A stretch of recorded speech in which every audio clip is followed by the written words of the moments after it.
les amis, je vous retrouve pour une nouvelle vidéo sur le football français et la Ligue 2.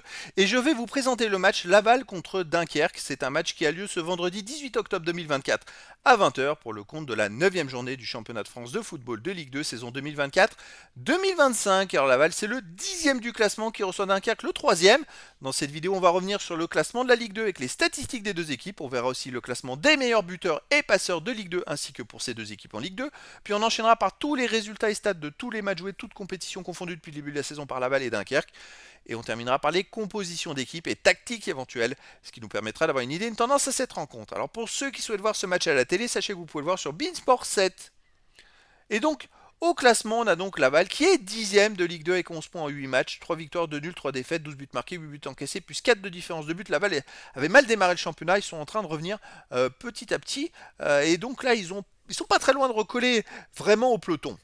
De son côté, Dunkerque réalise un très bon début de saison. Ils sont 3e avec 16 points en 8 matchs, 5 victoires, 1 nul, 2 défaites, 12 buts marqués, 10 buts encaissés, plus 2 de différence de but. Ils sont qu'à 2 points du premier, le Paris FC. Ils sont même ex-aequo avec le deuxième. Alors Dunkerque réalise un début de saison un peu en lignée de la deuxième partie de championnat de l'année passée. La première partie, c'était dernier de Ligue 2.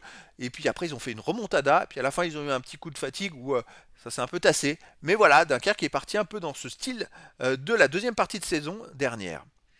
Alors, au niveau des buteurs, pour Laval, on a Selouki avec 4 buts, ensuite Chokunte 3, puis il y a plein de joueurs à 1 but. Pour Dunkerque, on a Bamou avec 3 buts, Skita 2 et des joueurs à 1 but. Pour les meilleurs passeurs, pour Dunkerque, on a Tejan avec 3 passes décisives, après Berdelier 1 passe, et pour Laval, Doucouré et Vargas 2 passes, et puis après il y a plein de joueurs à 1 passe décisive. Alors les résultats cette saison, vous voyez pour Laval c'est 11 matchs joués, 4 victoires de nul, 5 défaites, 15 buts pour, 12 contre, plus 3 de différence de but.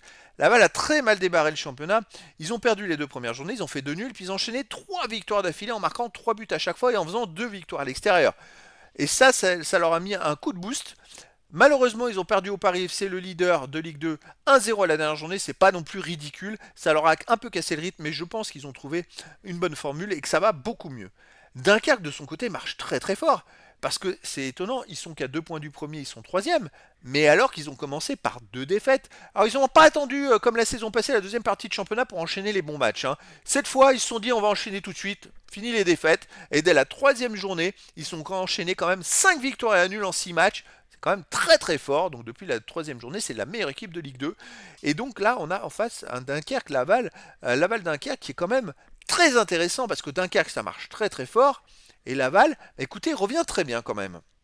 Alors au niveau des matchs à domicile, Laval avait commencé par 2 défaites, puis un nul, et puis une belle victoire contre Pau, 3-1 à la dernière journée à domicile.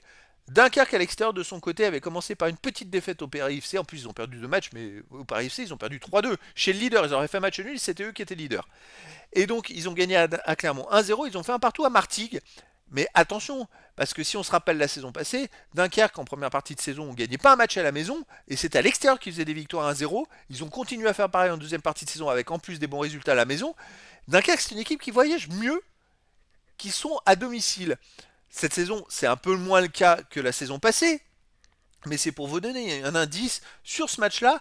C'est quand même difficile de savoir laquelle des deux équipes sera la plus forte. Moi, je miserais éventuellement sur un match nul entre ces deux équipes. Alors au niveau des compos d'équipe et tactique pour Laval, on aurait du 5-3-2 les gardiens Samassa, défense Vargas, Tavares, Ouane, Kouassi, Cherny, milieu de terrain, Sana, Selouki, Roy, attaquant, Chokunte et Camara. Et pour Dunkerque, on aurait du 4-3-3 les gardiens Jaouan, défense Georgiane, Sangande, Sasso, Abner, milieu de terrain Bardelli, Ragoubert ou Kéros, Skita, attaquant Rivera, Bamou et Tejan. Donc voilà les amis, le décor est planté entre ces deux équipes, ça va être une super rencontre et donc je vous donne rendez-vous ce vendredi 18 octobre 2024 à 20 h pour le match de la 9e journée du championnat de France de football de Ligue 2 saison 2024-2025. Laval, le 10e du classement, reçoit Dunkerque, le 3e. Voilà les amis, je vous dis à très bientôt pour une nouvelle vidéo.